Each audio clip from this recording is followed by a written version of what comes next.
Batallé para ponerle el nombre, yo le quería poner otro nombre, pero no viene la palabra que yo quería usar o la frase que yo quería usar, no viene en la historia, y esta frase sí, entonces me quedé con esta frase. Y en Juan capítulo 9 dice: al pasar Jesús vio a un hombre ciego de nacimiento, y le preguntaron sus discípulos diciendo: Rabí, que significa maestro, ¿quién pecó, este o sus padres, para que haya nacido ciego? Y respondió Jesús: no es que pecara este ni sus padres, sino para que las obras de Dios se manifiesten en él. Me es necesario hacer las obras del que me envió, entre tanto que el día dura.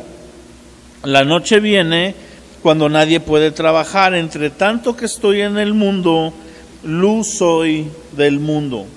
Dicho esto, escupió en tierra, hizo lodo con la saliva y se untó con el lodo los ojos del ciego, y le dijo: ve a lavarte al estanque de Siloé.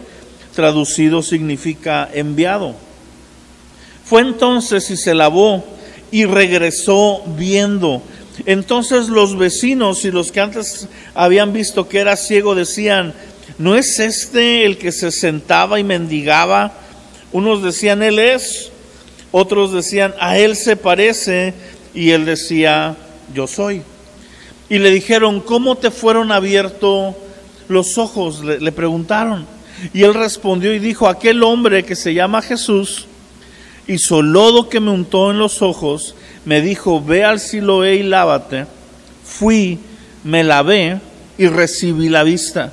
Entonces dijeron: ¿dónde está él? Y él dijo: no sé. Hasta ahí vamos a leer, y ahorita vamos a continuar con con lo que sigue de la porción de la Escritura. Este es un milagro de Jesús que sobresale o llama la atención, porque muchos de los milagros de sanidad que Jesús hacía, le voy a llamar de esta forma, era reparar algo que había venido a estar en decadencia. ¿Sí? Una enfermedad por ejemplo, la mujer que tenía 12 años de flujo de sangre, tenía 12 años enferma, pero antes de esos 12 años había estado sana. Y entró a un proceso de enfermedad, entró a un proceso de decadencia, ¿verdad? Y esa decadencia viene a través de la fe. Ella toca el manto de Jesús y se sana. En la misma historia, la hija de Jairo estaba sana y de repente enferma, y de esa enfermedad sabemos nosotros que muere en el trayecto que Jesús va a ir a orar por ella. Ella muere, Jesús llega y la resucita, pero viene le llamo de esta forma, a corregir algo que se descompuso en el proceso. Pero este milagro es distinto, porque este hombre nació ciego. De nacimiento nació con esta condición. Los 10 leprosos de la misma manera vinieron, en algún tiempo ellos estuvieron sanos, luego tuvieron la lepra, vienen con Jesús y Jesús los sana. Pero este hombre jamás había experimentado lo que era ver.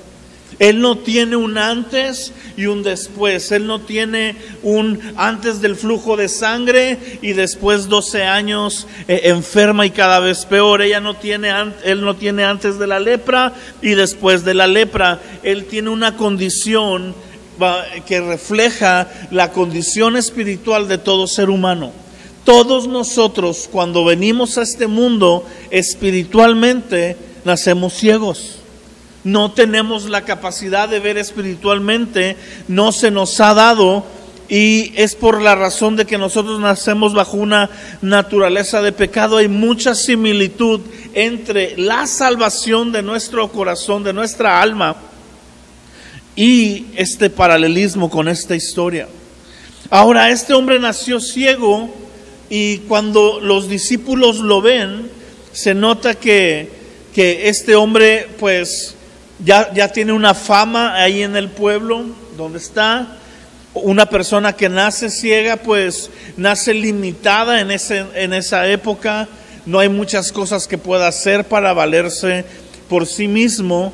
Y lo que lo ponían a hacer sus padres, pues era pedir limosna.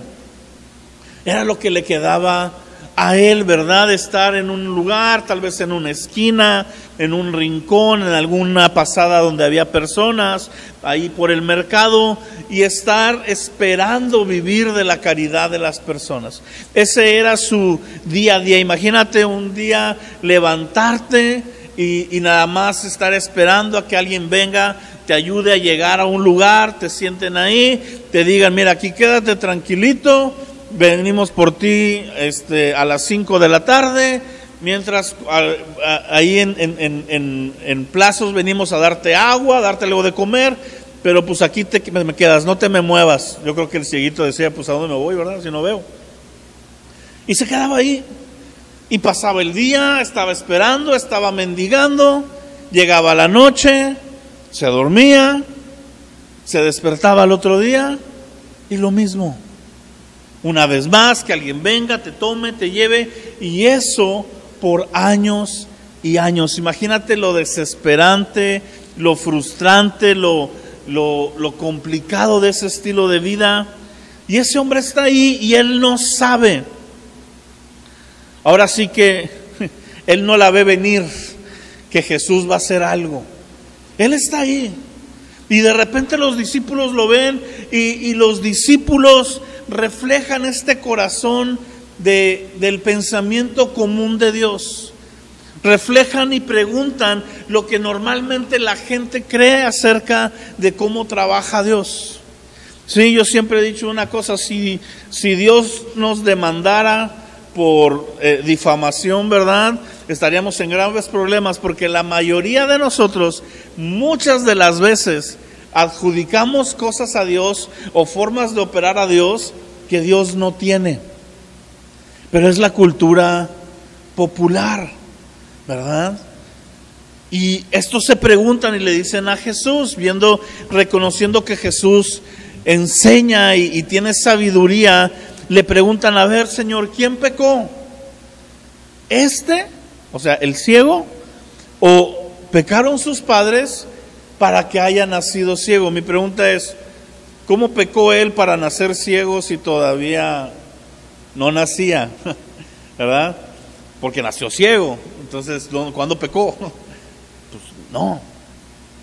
Pero siempre queremos nosotros, nuestra tendencia humana es de alguna manera justificar por medio de obras o por medio de situaciones cosas que atravesamos, porque eso humanamente nos da cierta tranquilidad, engañosa, pero cierta tranquilidad. Y la verdad es que hay cosas que ocurren en la vida donde la razón por la que ocurren es una soberanía de Dios permitir que ocurran cosas simplemente porque Él va a manifestar sus obras en esa situación. Amén. Di conmigo, en medio de cada circunstancia, que yo entienda o no, Dios va a mostrar sus obras. Ojo, porque luego no quiero que me demanden a mí también por difamación. Yo no estoy diciendo que Dios va a sanar todas las ocasiones. Yo estoy diciendo que Dios va a mostrarse y va a glorificarse en medio de cada circunstancia. ¿Sí? Que fue lo que Jesús dijo. Jesús dijo, no nació así por esto o por esto, sino para que las obras de Dios, no dijo la obra, porque no se refería solo al milagro que iba a hacer en ese momento, sino a una maquinaria de situaciones que van a operar en la vida de esa persona. ¿Por qué? Simplemente para que Dios sea glorificado. Y la mayoría de nosotros queremos explicaciones, ¿verdad? Estaba viendo hoy una predicación más o menos del tema, ahí para nutrirme un poquito. Y hablaba, de verdad, de cómo muchas veces nosotros estamos atravesando algo y se nos ha metido esta cultura popular de que al bueno le deben de pasar cosas buenas y al malo le deben de pasar cosas malas. Pero tú te topas con la realidad de las cosas y es que a gente muy buena le pasan a veces cosas muy malas. Y a gente que en nuestro concepto, que no es el mismo de Dios, se merecerían lo peor y les va bien, ¿verdad? Y entra esta disonancia y como que no entendemos, y cuando tú y yo no entendemos estas cosas y no sabemos reposar en la soberanía y en la capacidad de Dios para llevarnos a ver su gloria en medio de cada situación, vamos a crecer con un corazón o lejos de Dios, o si estamos caminando con Dios, podemos venir a generar por parte de nosotros, porque nunca es por parte de Dios, una herida en la relación. Y este hombre estaba ahí, y de repente Jesús llega y lo aborda, ¿verdad? Y le dice, ¿sabes qué? Escupe Jesús en tierra, hace algo distinto. Jesús me gusta porque no hace lo normal. ¿Qué hubiéramos hecho tal vez tú y yo? Poner la mano sobre los ojos, así, en seco, y decirle, recibe la vista, quitar la mano y que la recibiera. Eso pasó con Bartimeo, ¿verdad? Que es otra persona que estaba ciega al lado del camino, una historia parecida, solo que Bartimeo se entiende que había perdido la vista, no que había nacido en esa condición, y está gritando, ¿verdad? Jesús, hijo de David, ten misericordia de mí. Hay otro pasaje donde pareciera la misma historia de Bartimeo, pero narrado de otra manera, donde dice que Jesús le pone la mano y empieza a ver figuras borrosas, y luego le vuelve a poner una segunda vez la mano, y ahora sí ve, que dice la primera vez, veo como árboles que caminan, ¿verdad? Veo borroso, ¿verdad? Y son formas diferentes de operar cada una de ellas, pero en todas está operando Jesús. Sin embargo, Jesús escupe en la tierra. Yo me imagino el cuadro, pues no es un cuadro que tú quieres ver, ¿verdad? ¿A quién le gusta ver a alguien escupir? Por más que sea Jesús, ¿verdad? Tú y yo hoy sabemos que es el Hijo de Dios, pero la gente que estaba al lado de él ahí, de la multitud, pues simplemente veían a un hombre, a un rabí haciendo cosas muy extrañas. No lo voy a hacer, pero imagínate ese sonido en el que jalas, ¿verdad?, para tener suficiente saliva y escupir.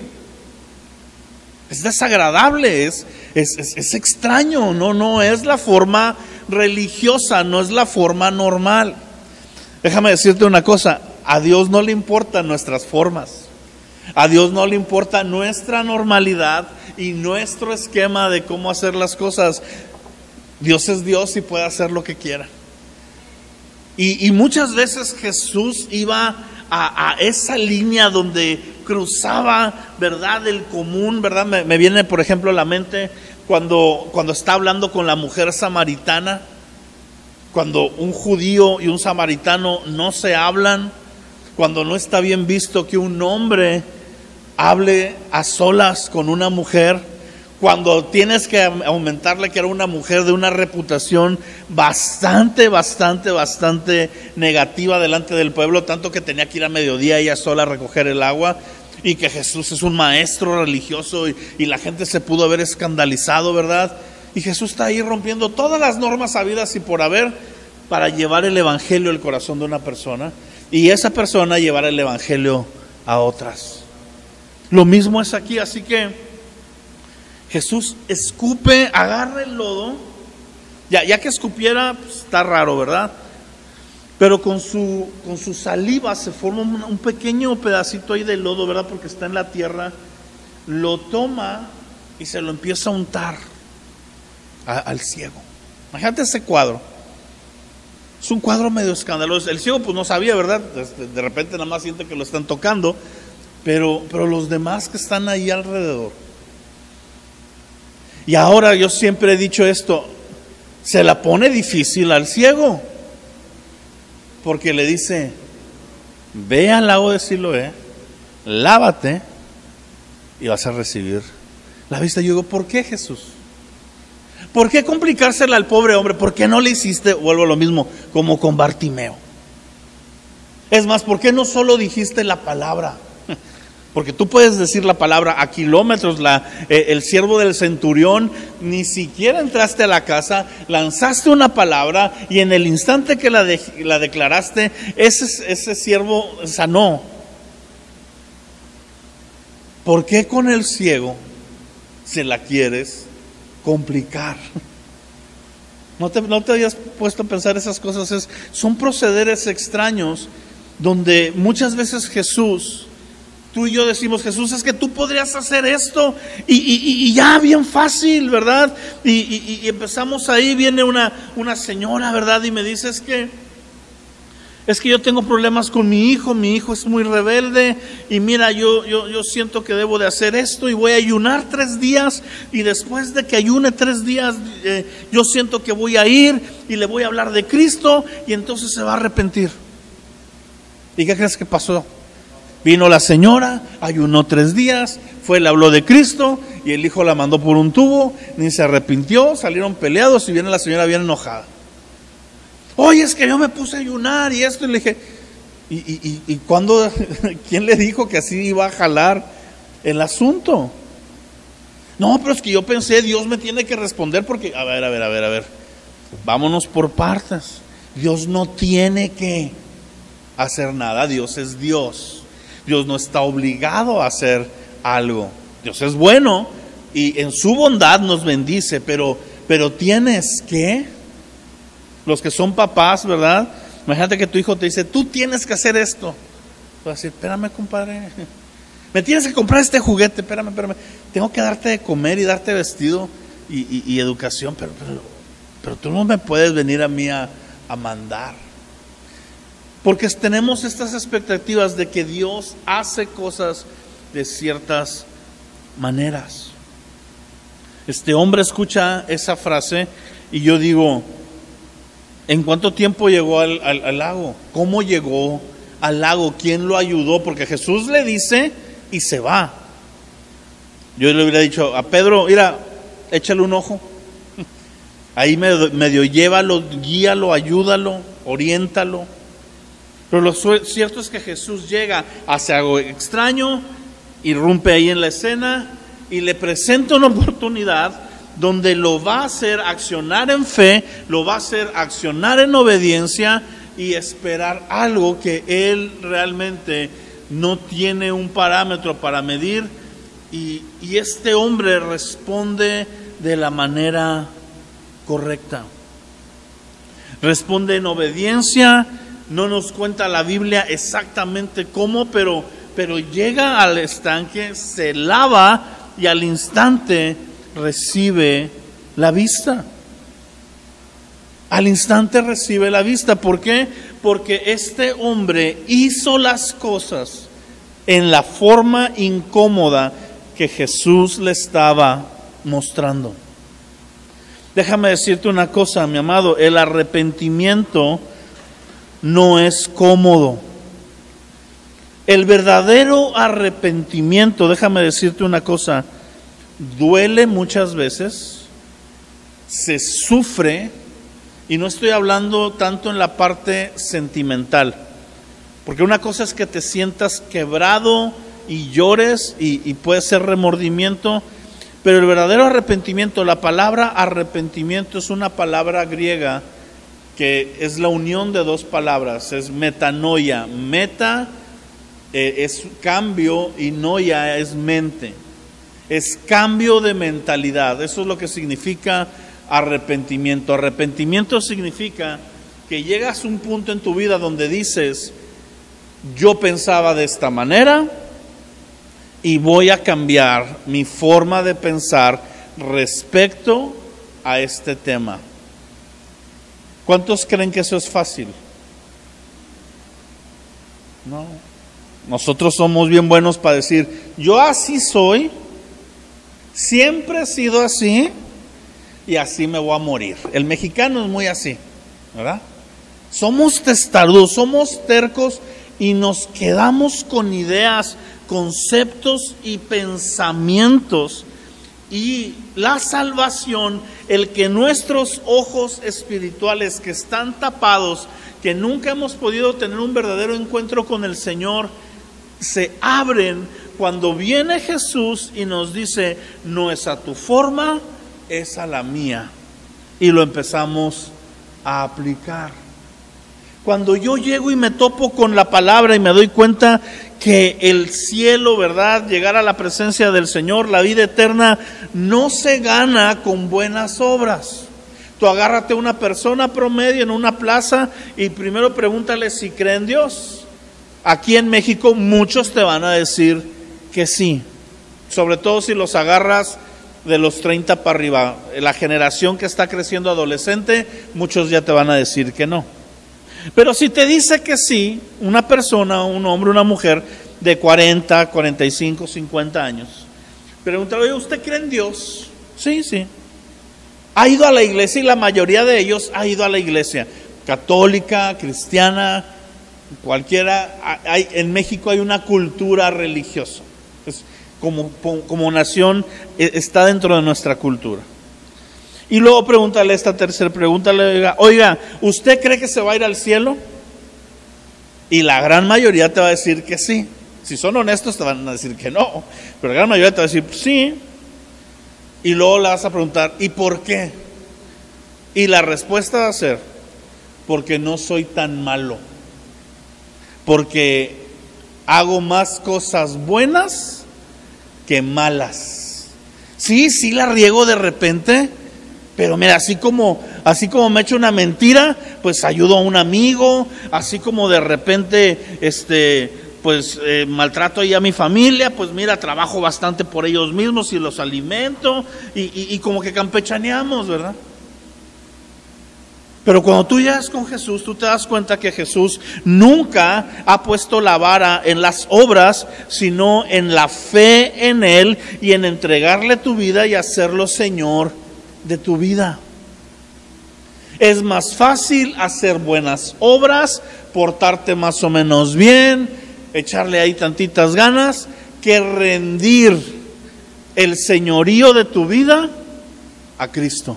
Y ahí es donde viene la salvación, cuando rendimos el señorío de nuestra vida. ¿Qué es rendir el señorío de nuestra vida? Es cuando yo le digo a Dios, Dios, a partir de ahora ya no me voy a gobernar yo, ya no voy a tomar yo mis decisiones, ya no voy a vivir para mí y para mis propios deseos, vivo para ti, te cedo el control a ti y quiero hacer tu voluntad y quiero vivir para tu gloria. Eso es arrepentimiento. Es un cambio de mentalidad donde yo dejo de usar a Dios para que me vaya bien y yo empiezo a poner mi vida a la disposición de Dios por el mero hecho de entender que Él es Dios y que Él merece toda la gloria. Es un cambio drástico y muchas veces es un proceso donde empieza Dios a hablarnos y empieza un estira y afloje y nos empieza a doler. ¿Por qué? Porque viene el Espíritu Santo y te empieza a decir, mira, tú ya no puedes pensar así de tal persona que te lastimó. Tú has estado herida con esa persona, tal vez un esposo que te dejó, tal vez un padre que fue ausente, tal vez una persona que te dañó, alguien en el trabajo que te hizo una tranza, qué sé yo, tal vez justificado. Estás tú ahí pasando por esa situación y en tu corazón tú dices, esa persona yo ojalá le vaya mal, yo no quiero saber nada de él, de ella. Si es tu familia, dices, no, pues aunque sea mi familia, pero viene el Espíritu Santo y te empieza a decir, tienes que amar a tus enemigos, tienes que orar por los que te persiguen, tienes que honrar a tu padre y a tu madre.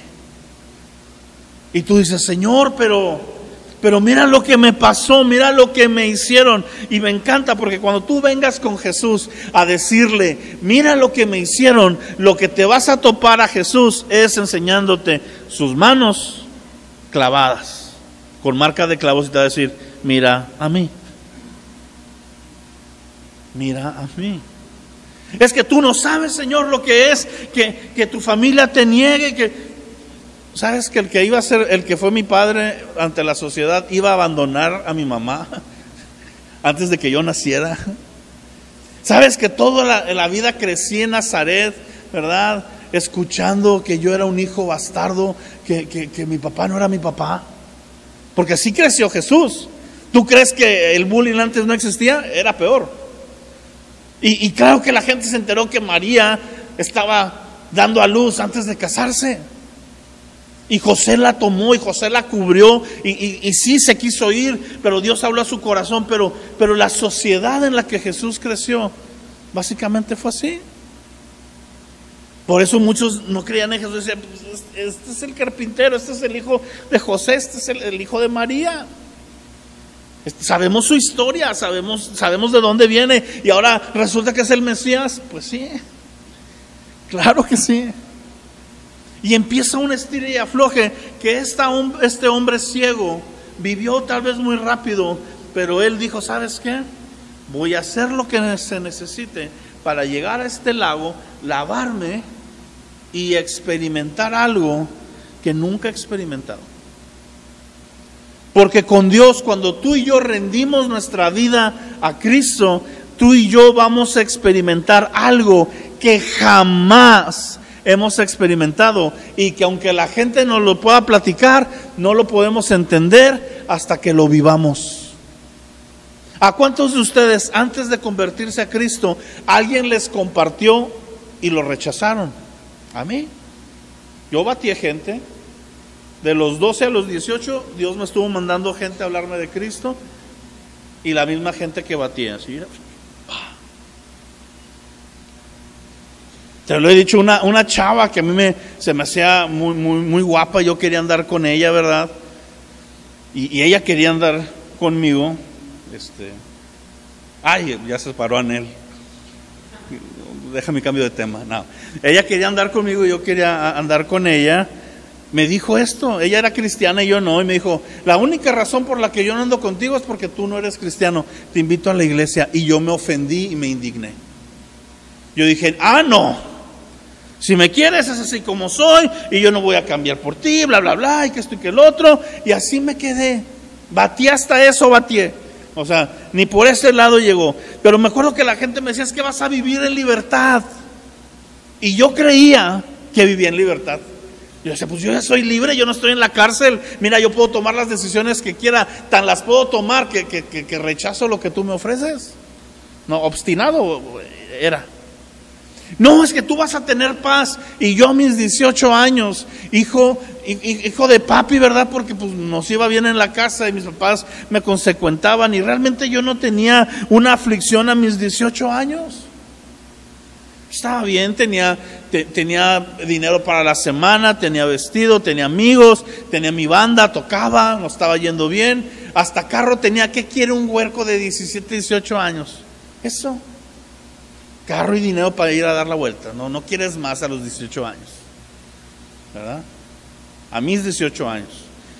En otros 18 años hay otras historias, pero me decían, ¿vas a tener paz? Y yo decía, pues tengo paz. Estoy con ganas.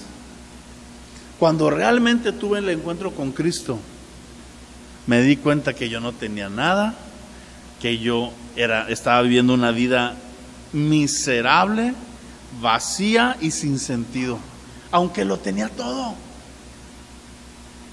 Y me lo dijeron, ven a Cristo, no te vas a arrepentir, vas a experimentar un cambio. Y yo decía, no lo necesito. Pero ¿sabes qué? Ahora sí que dice una frase, no hay peor ciego que el que no quiere ver. Este hombre sí quería ver. Este hombre sí dijo, yo voy a creer por un cambio, y fue y cambió. Y entonces sus ojos son abiertos y empieza a mover todo alrededor suyo. La gente lo empieza a ver y dicen, oye, ¿qué no es el ciego? ¿Que este no es el que poníamos ahí a que levantara limosna? Y él responde, sí, yo era, pero ahora puedo ver. ¿Sí? Y eso se llama un cambio de vida. Nuestros dolores, nuestras aflicciones, muchas veces son parte de un testimonio donde vamos a poder decir, yo crucé por esta situación difícil y en esa situación difícil de diferentes maneras se mostró la gloria de Dios. Yo era uno antes y soy uno después. Amén. Y tiene que ver con tu salvación, pero ya siendo creyente también. ¿Sí? Hay cosas que nos duelen, hay cosas que nos desgarran, pero que vamos a cruzar en medio de ellas de la mano de Dios, y Dios va a permitirlo para que sus obras se glorifiquen en ese momento. Mira, tal vez yo no he pasado por experiencias muy difíciles en la vida, la verdad es que mayormente me ha ido bien. Pero pues la experiencia más dura tal vez que yo pueda compartirte ahorita es haber perdido a mi papá. Es la muerte de mi padre. Que me tocó grande. Yo no sé qué es mejor, si te toca cuando eres chico y no la entiendes y creces así, o cuando estás bien acostumbrado al viejón y de repente sopas. Que así me tocó, ¿verdad? Hace 7 años. Acaba de cumplir 7 años de fallecido. ¿A qué voy con esto? Que estaba yo en ese proceso, ¿verdad? Siendo ya cristiano, siendo ya pastor, habiendo visto, escucha, a Dios sanar a mi papá años antes de una manera gloriosa.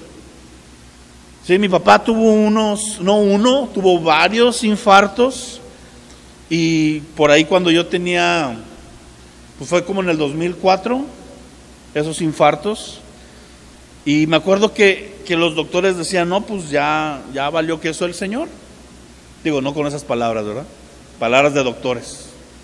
Pero básicamente los doctores nos dijeron, miren, no se puede hacer mucho, se le intentó destapar la vena que quedó ahí cauterizada, y vamos a volver a intentarlo en un mes. Pero si se vuelve a intentar y no puede, pues ya nada más hay que tenerle una buena calidad de vida los últimos años, así nos dijeron. Me dice, por sus condiciones, mi papá diabético, hipertenso, comelón y todas las cosas, dijeron, no aguanta una operación, definitivamente una operación de corazón no la aguanta, entonces vamos a tratar de hacerle eso, si no jala ya ni le movemos, y pues quiéranlo mucho los últimos días. Imagínate, ese diagnóstico no está padre, ¿sí? Lo que te dicen los doctores, lo que te dice el mundo, lo que te dice la gente, muchas veces no está padre, pero Dios tiene la última palabra. Y me acuerdo que estábamos ahí, y me acuerdo que oré por él, para no hacerte el cuento largo, a mí me tocó estarlo cuidando en las noches. Y un día antes de que fuera a entrar a ese proceso de destaparle se llama cateterismo, yo oré por él y le dije, papá, ¿tú crees en Dios? Y pues el viejón así duro, ¿verdad? Sí, hijo. ¿Y quieres que Dios te sane? Y mi papá era muy pronto para contestar, me dijo, ¿estás tonto? Que pues claro que quiero que me sane, ¿verdad? Yo, ay, padre, no cambies. Le digo, bueno, déjame orar por ti, y oramos. Y me acuerdo que en la oración yo dije, Señor, sánale esa vena, y si no, ponle venas nuevas. Fue mi oración, me acuerdo mucho de esa oración. Y Dios lo sanó. Porque acabó la oración, la operación, pasaron ahí un rato, nos meten a la oficina del doctor, y lo primero que nos dicen es, bueno, tengo 2 noticias. La primera es mala, no se pudo hacer nada, no se destapó nada. Y pues ahí a todos agüitados. Dice, y la segunda, me dice, denle gracias a quien le tengan que dar gracias, porque de la parte que sí está bien, salieron pequeñas venas, hacen un brinco a todo lo que está mal, y tocan la parte sana, y está dándole la irrigación. Y me dice, y eso sí se puede, pero no en un mes. Eso pasa en años, ¿verdad?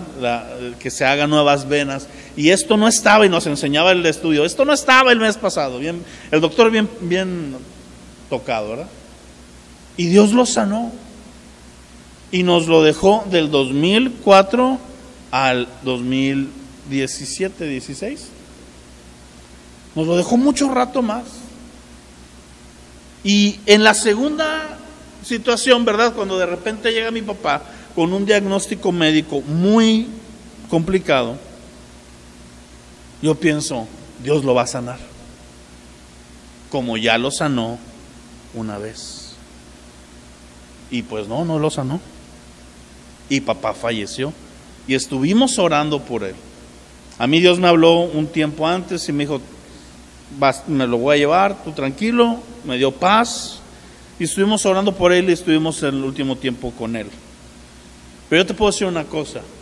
Aunque Dios no lo sanó y ha sido uno de los dolores más fuertes en mi corazón, yo soy un mayor creyente después de eso que antes de eso. Yo antes era ciego y ahora veo. He visto el amor de Dios en muchas maneras a partir de que papá no ha estado. ¿Sí? He visto el amor de Dios como padre, he visto el amor de Dios en la familia. Había en la familia, en el momento que papá se fue, había una división tremenda. Algunos no se hablaban con algunos. Hoy sí nos peleamos cuando nos juntamos, pero ya nos juntamos. ¿Sí? En el memorial de mi papá, porque no se hizo un funeral, se hizo un servicio de gratitud a su vida 2 días después de que falleció mi papá.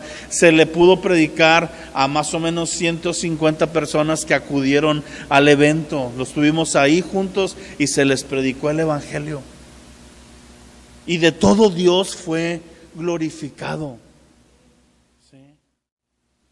Y de la misma manera, yo te puedo decir de otras cosas que tal vez no son complicadas. Yo sé que a la luz de mis luchas, muchas de tus luchas son más complicadas, pero en todas, déjame decirte una cosa, Dios se puede glorificar.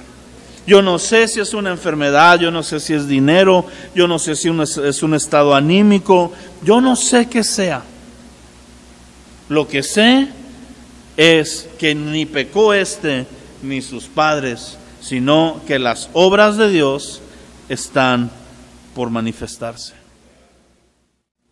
Todos necesitamos cruzar por momentos donde tiene que haber un antes y un después, un no veo y ahora puedo ver.